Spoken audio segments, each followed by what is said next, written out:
ఆంధ్రప్రదేశ్లో రాబోయే స్థానిక సంస్థల ఎన్నికల లక్ష్యంగా జనసేన పార్టీ సరికొత్త వ్యూహాలతో సమాయత్తమవుతుంది. ఇందులో భాగంగా ఈ నెల 28న మంగళగిరిలోని పార్టీ కేంద్ర కార్యాలయంలో జనసేన ప్రజాప్రతినిధులు, నేతలు గతంలో పోటీ చేసిన అభ్యర్థులతో ఆత్మీయ సమావేశం నిర్వహించనున్నారు. 2024 సార్వత్రిక ఎన్నికల్లో అఖండ విజయం సాధించి అధికారంలోకి వచ్చిన తర్వాత క్షేత్రస్థాయిలో పార్టీని మరింత బలోపేతం చేసేందుకు సిద్ధం చేయనున్నారు.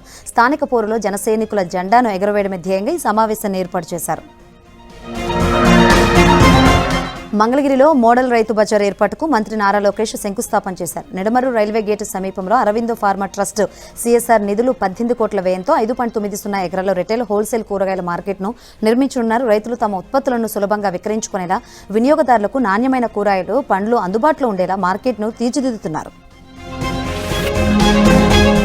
అమరావతిలో ఆక్టేవ్ విఐటి ఏపీ మధ్య 2 ఏళ్ల అవగాహన ఒప్పందం కుదిరింది. Artificial intelligence, machine learning, software ఇంజనీరింగ్లో విద్యార్థులకు పరిశ్రమ ఆధారిత శిక్షణ ఇవ్వనున్నారు.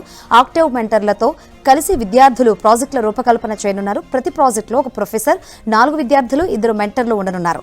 3 నెలల్లో ఒక్కో ప్రాజెక్టు పూర్తి చేసే విధంగా ప్రణాళిక రూపొందించారు. పరిశ్రమ అవసరాలకు అనుగుణంగా యువతను తీర్చిదిద్దడమే ఒప్పందం ఉద్దేశంగా తెలుస్తోంది.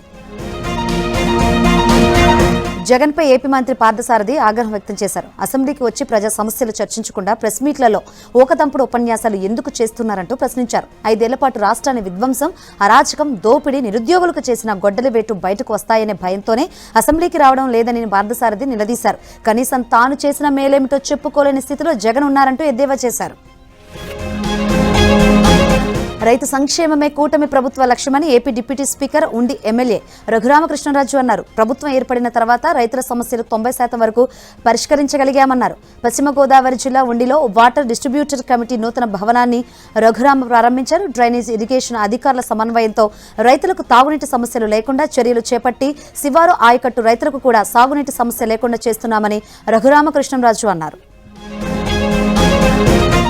స్విమ్స్ నూతన డైరెక్టర్ వీసీగా డాక్టర్ జి జగదీష్ బాధ్యతలు స్వీకరించారు. వైద్యులు, సిబ్బంది ఆయనకు శుభాకాంక్షలు తెలిపారు. ఎన్టీఆర్ ఆలోచనలతోనే స్విమ్స్ ఆవిర్భవించిందని డాక్టర్ జగదీష్ అన్నారు. స్విమ్స్ ను దక్షిణ భారతదేశంలోనే అత్యున్నత స్థాయికి తీసుకువెళ్తామని అన్నారు. రాయలసీమ రోగులకు మరింత మెరుగైన వైద్యం అందించడమే లక్ష్యమన్నారు. స్విమ్స్ డైరెక్టర్ గా అవకాశం కల్పించిన CM Chandrababu, TTD chairman BR Naidu, EO రవిచంద్రకు కృతజ్ఞతలు తెలిపారు. దేశ యువతలో పెరుగుతున్న ప్రశ్నించే తత్వం, తమ హక్కుల కోసం గలమెత్తుతున్న విద్యార్థి ఉద్యమాలు, ఇదే అంశంపై విజయవాడలో జన్జీ ఉద్యమ ప్రస్థానం పేరుతో ప్రత్యేక సెమినార్ నిర్వహించనున్నారు. ప్రభుత్వాలు తీసుకుంటున్న నిర్ణయాలు, దేశంలో నెలకొన్న ప్రధాన సమస్యలపై యువత ప్రశ్నించడం ప్రజాస్వామ్యంలో సహజమైన ప్రక్రియ అని నిర్వాహకులు చెబుతున్నారు. ప్రశ్నించే హక్కు మనకుంది, అన్యాయాన్ని ప్రశ్నించవచ్చు, యువత ఉద్యమాల్లో భాగస్వాములు కావచ్చు అనే సందేశంతో ఈ ఉద్యమం ముందుకు సాగిందని తెలిపారు. అమరావతి ఛాంపియన్షిప్లో అంచనాలకు మించి ఘన విజయం సాధించాయని, రాష్ట్ర క్రీడా చరిత్రలోనే ఒక మైలురాయిగా నిలిచాయని శాప్ చైర్మన్ రవినాయుడు అన్నారు. కాన్స్టిట్యూషన్సీ స్థాయి పోటీలో 2 లక్షలకు పైగా క్రీడాకారులు పాల్గొనడం చారిత్రాత్మకమన్నారు. ఇంత భారీ స్థాయిలో పోటీలు నిర్వహించడం గర్వకారణమన్నారు. జిల్లా స్థాయి పోటీల్లో 84,000 మంది క్రీడాకారులు పాల్గొన్నారని, ప్రతిభను వెలికితీసేందుకు ఈ పోటీలు ఎంతో దోహదపడ్డాయని చెప్పారు. అమరావతి ఛాంపియన్షిప్ కు ఏషియన్ బుక్ ఆఫ్ రికార్డ్స్ లో స్థానం దక్కడం గర్వకారణమన్నారు. రాష్ట్రం నుంచి జాతీయ, అంతర్జాతీయ స్థాయి క్రీడాకారులను తయారు చేయడమే తమ లక్ష్యమన్నారు. సీఎం చంద్రబాబు చేతుల మీదుగా వెలిగొండ ప్రాజెక్టు కల సాకారం కాబోతున్న సందర్భంగా మార్గాపురం జిల్లాలో రైతులు సంబరాలు చేసుకున్నారు. దీనిలో భాగంగా ఎర్రగొండపాలెంలో టీడీపీ ఇన్ఛార్జ్ ఎరిక్షన్ బాబు నేతృత్వంలో భారీ ఎత్తున ట్రాక్టర్ ర్యాలీ నిర్వహించారు. ఈ కార్యక్రమంలో పెద్ద ఎత్తున టీడీపీ నేతలు, కార్యకర్తలు ట్రాక్టర్లతో సహా ర్యాలీ చేపట్టారు.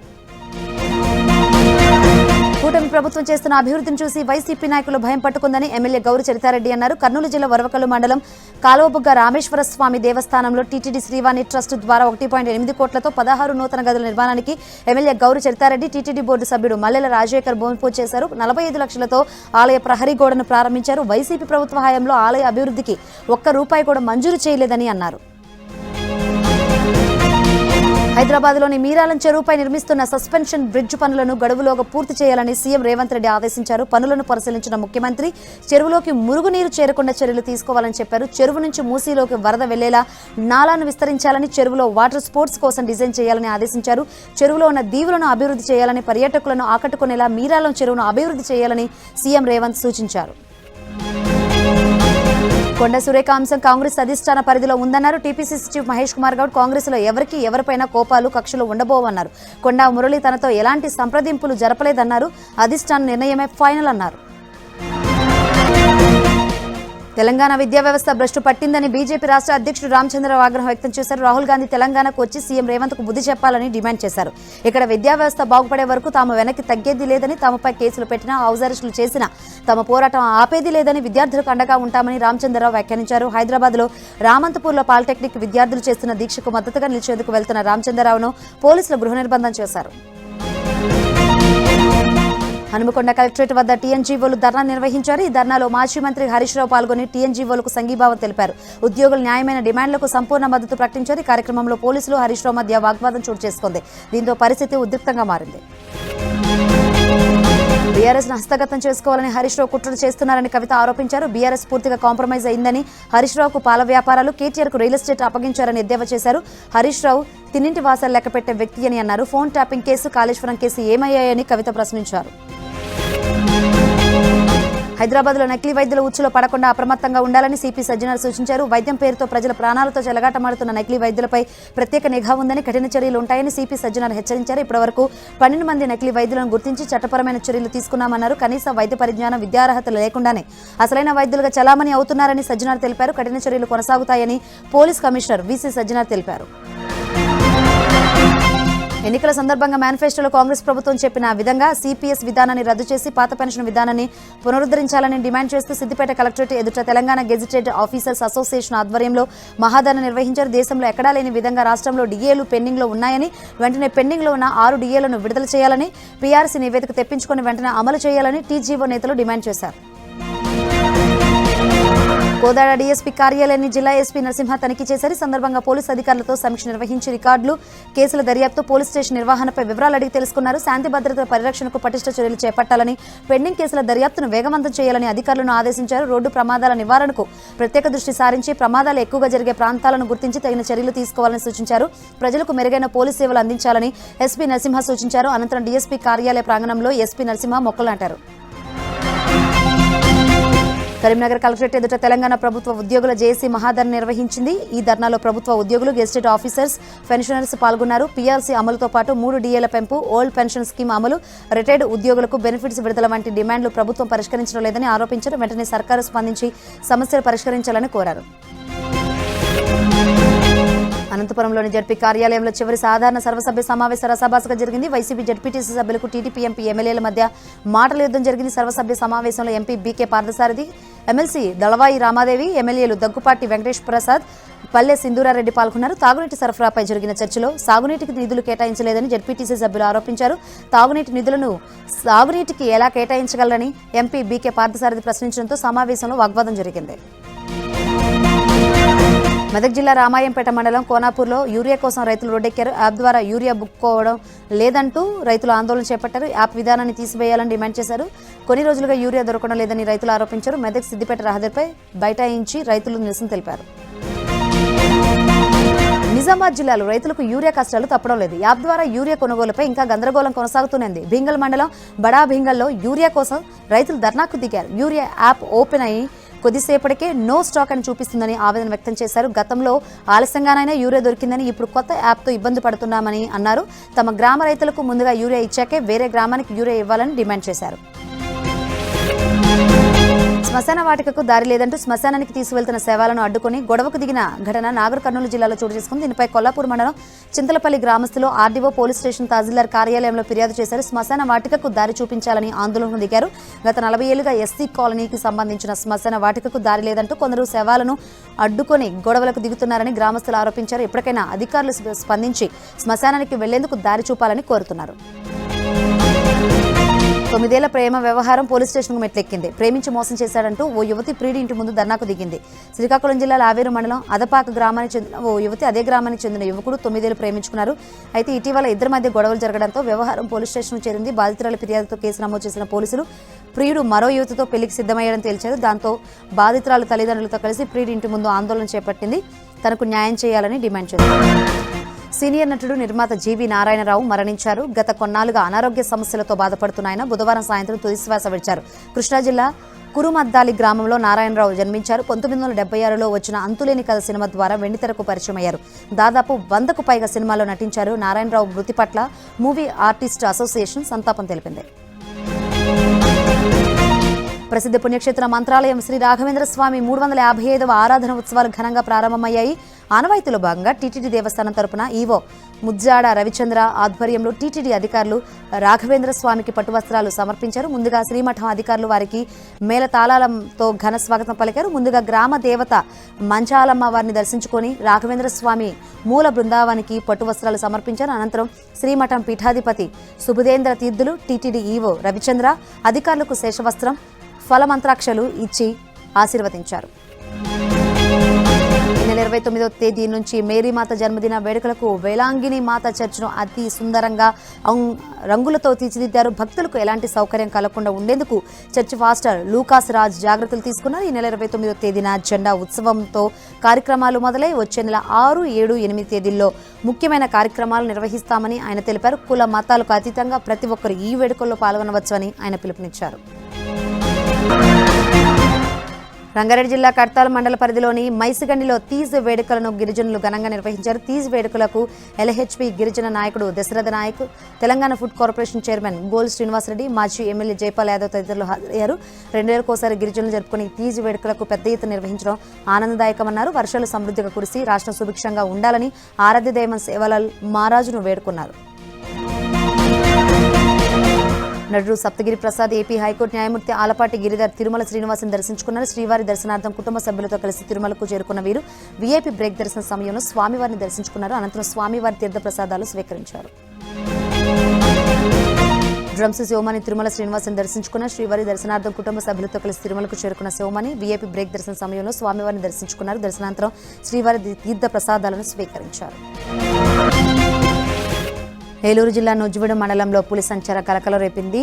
ముక్కొల్లుపాడు నెహ్రూ నగర్ సిల్వగట్టు దగ్గర పులి కనిపించిందంటూ రైతులు పరుగులు పెట్టారు. మరోవైపు పులి అలజడితో ముక్కొల్లుపాడుతో పాటు దిగవల్లి, చింతలవల్లి, గోగులంపాడు గ్రామాల్లోని ప్రజలు నిద్రలేని రాత్రులు గడుపుతున్నారు. రైతుల సమాచారంతో అప్రమత్తమైన అటవీశాఖ అధికారులు పులి కదలికల కోసం గాలింపు చర్యలు చేపట్టారు.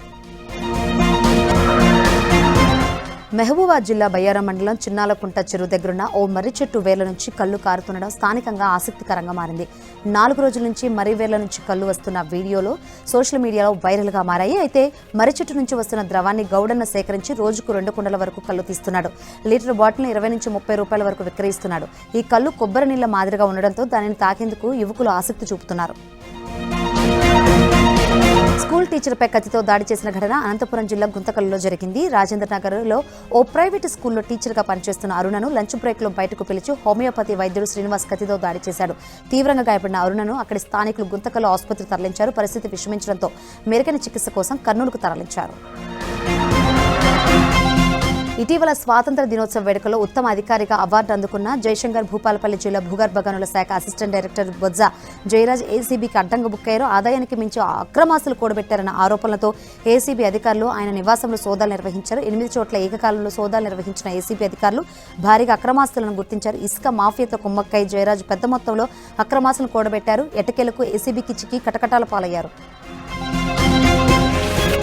నల్గొండ జిల్లా చండూరు మార్కెట్ యార్డులో సంచలనం సృష్టించిన ధాన్యం చోరీ కేసును పోలీసులు ఛేదించారు.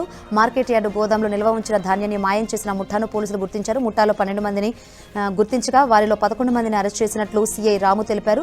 చండూరు మార్కెట్ యార్డు గోదాంలోకి నకిలీ తాళం చెవులతో ప్రవేశించిన నిందితులు అక్కడ నిల్వ ఉన్న భారీ మొత్తంలో ధాన్యాన్ని గుట్టుచప్పుడు కాకుండా చోరీ చేసినట్లు తేల్చారు. నిందితుల నుంచి 9.80 లక్షల నగదు, బొలెరో వాహనం, 11 సెల్ ఫోన్స్ను స్వాధీనం చేసుకున్నారు.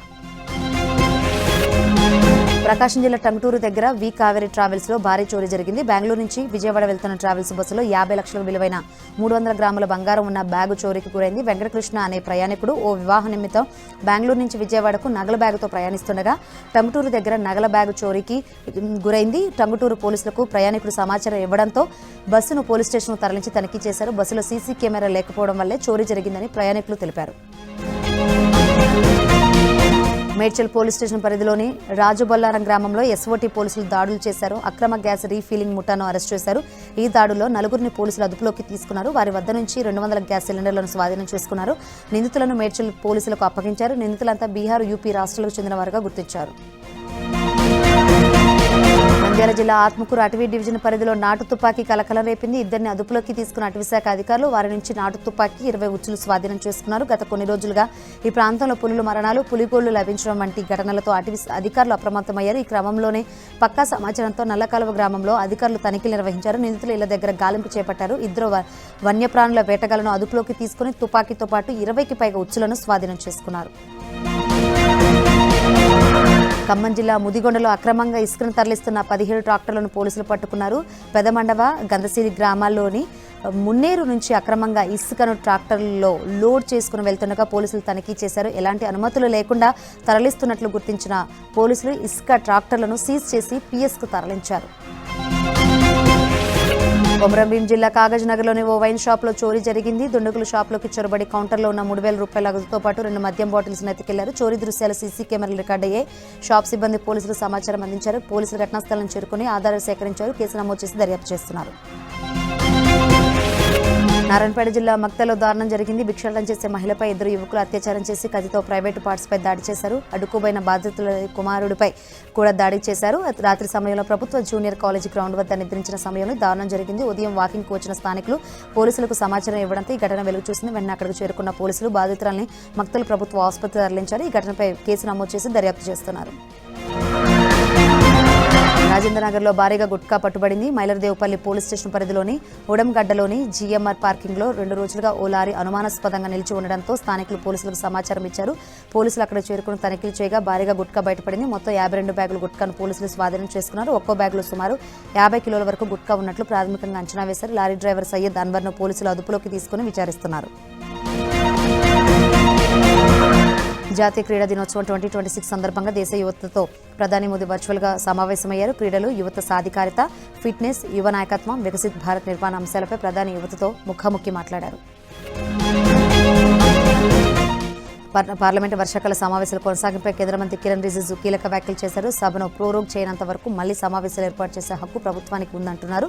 దీంతో మరోసారి డీలిమిటేషన్, మహిళా రిజర్వేషన్ బిల్లుపై చర్చ మొదలైంది. కీలక బిల్లులపై కేంద్రం వ్యూహాత్మక నిర్ణయం తీసుకునే అవకాశం ఉందంటూ రాజకీయ వర్గాల్లో ప్రచారం జరుగుతోంది. ప్రధాని మోదీకి ఖర్గే లేఖ రాశారు. పార్లమెంటు ప్రత్యేక సమావేశాల వదంతుల నేపథ్యంలో డీలిమిటేషన్ ప్రతిపాదనలపై విపక్షాలకు తగిన సమయం ఇవ్వాలని కోరారు. బిల్లులను బలవంతంగా ముందుకు తీసుకెళ్లొద్దని ఖర్గే లేఖలో పేర్కొన్నారు. వరద వెలియ నుంచి నేపాల్ తేరుకోవడం లేదు. అరగంటలోనే నేపాల్ను మెరుపు వరదలు ముంచెత్తాయి. 30 నిమిషాల్లోనే 9 మీటర్ల ఎత్తుకు త్రిశూలి నది పొంగింది. దీంతో పలు గ్రామాలు కొట్టుకుపోయాయి. ఓవైపు బురద, మరోవైపు శిథిలాలు కనిపిస్తున్నాయి. వందలాదిగా శవాలు బయటపడుతున్నాయి. వరదలు ఇప్పటివరకు 644 మంది గల్లంతయ్యారు. ఆకస్మిక వరదలతో 178 మంది భారతీయులు గల్లంతైనట్లు నేపాల్ ప్రకటించింది. వరదలో 33 దేశాలకు చెందిన పర్యాటకులు గల్లంతైనట్లు తెలిపింది. ప్రకృతి ప్రకోపంతో అతలాకుతలమైన నేపాల్కు ఆపన్న హస్తం అందించేందుకు భారత్ ముందుకొచ్చింది. ఆకస్మిక వరదలతో అల్లకల్లోలంగా మారిన నేపాల్ ప్రజలను ఆదుకునేందుకు భారత వైమానిక దళానికి చెందిన 2వ సైనిక రవాణా విమానం నేపాల్ బయలుదేరి వెళ్లింది. భారత వైమానిక దళానికి చెందిన C-130J రవాణా విమానాల ద్వారా నిన్న రాత్రి 10 టన్నుల అత్యవసర సహాయక సామగ్రి, ప్రాణరక్షణ మందులతో ఒక విమానం కాఠ్మండుకు చేరుకోగా ఇప్పుడు మరో విమానం 37.5 టన్నుల విపత్తు సహాయక సామగ్రితో నేపాల్ బయలుదేరింది. దీని ద్వారా అత్యవసర మందులు, టెంట్లు, దుప్పట్లు, సోలార్ ల్యాంప్స్, నిత్యావసర వస్తువులను నేపాల్కు పంపింది.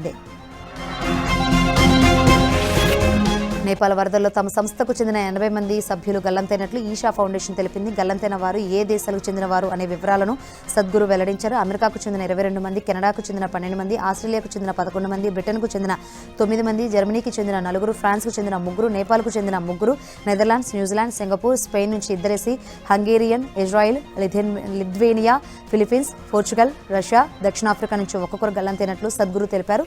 వీరితో పాటు హోటల్ రూమ్స్లో బస చేసిన 3 వాలంటీర్స్, ఒక డాక్టర్ ఆచూకీ లభ్యం కాలేదన్నారు. మానస సరోవరంలో చిక్కున్న హైదరాబాద్ యాత్రికులు సురక్షితంగా ఉన్నారు. కాగా నేపాల్ వరదలు చిక్కున్న వారిలో DRDO మాజీ చైర్మన్ సతీష్ రెడ్డి దంపతులు కూడా ఉన్నారు. అయితే నిన్న ఉదయమే వరదలు వచ్చిన ప్రాంతాన్ని సతీష్ రెడ్డి బృందం దాటి వెళ్లింది. వారు వెళ్లిన కొద్ది గంటల్లోనే భారీ వరదలు వచ్చాయి. హైదరాబాద్ నుంచి నేపాల్కి ఈ నెల 18న 31 మంది యాత్రికులు వెళ్లారు. ప్రస్తుతం టిబెట్ వైపు ఉన్నారు. అయితే వీరు ప్రయాణించి వచ్చిన ప్రాంతం వరదల్లో కొట్టుకుపోయింది. చైనా అనుమతిస్తే రేపు కొడారి మార్గం నుంచి కాఠ్మండుకు చేరుకుని అక్కడి నుంచి భారత్కు వచ్చే అవకాశం ఉంటుంది. ఉత్తరప్రదేశ్లోని కాన్పూర్లో ఒక ప్రైవేటు శిక్షణ విమానం కుప్పకూలింది. శిక్షణలో ఉన్న ఒక ట్విన్ ఇంజిన్ విమానం ఒక్కసారిగా నియంత్రణ కోల్పోయి పొలాల్లోకి తీసుకువెళ్లింది. ప్రమాదంలో పైలట్ అక్కడికక్కడే మృతి చెందగా కో పైలట్కు తీవ్ర గాయాలయ్యాయి. ఘటనా స్థలంలో సహాయక చర్యలు కొనసాగుతున్నాయి. కాన్పూర్లోని గంగా బ్యారేజ్ సమీపంలో ఈ ప్రమాదం జరిగింది. విమానం క్రాష్ అవ్వడానికి గల కారణాలపై దర్యాప్తు చేపట్టారు. ఆస్ట్రేలియా మహిళల కమ్యూనిటీ క్రికెట్లో ఆడేందుకు అనుమతి లభించడంపై మాజీ క్రికెటర్ సంజయ్ బంగార్ కూతురు అనియా బంగార్ ఆనందం వ్యక్తం చేసింది. అబ్బాయి నుంచి అమ్మాయిగా మారిన తాను ఇక క్రికెట్ ఆడలేమోనని భావించానని, కానీ క్రికెట్ ఆస్ట్రేలియా మరో అవకాశం ఇచ్చిందని కృతజ్ఞత తెలిపింది. తాను 2027 మార్చి నుంచి ఆస్ట్రేలియాలో మహిళల క్రికెట్లోకి తిరిగి రావడానికి సిద్ధమవుతున్నానని ఆమె చెప్పింది. ఆ సమయంలో రక్త పరీక్షలో అవసరమైన టెస్టోస్టిరాన్ ప్రమాణాలు నెరవేర్చాలనే షరతుతో క్రికెట్ ఆస్ట్రేలియా తన అర్హత ఫ్రేమ్వర్క్ ద్వారా తనకు అనుమతి ఇచ్చింది.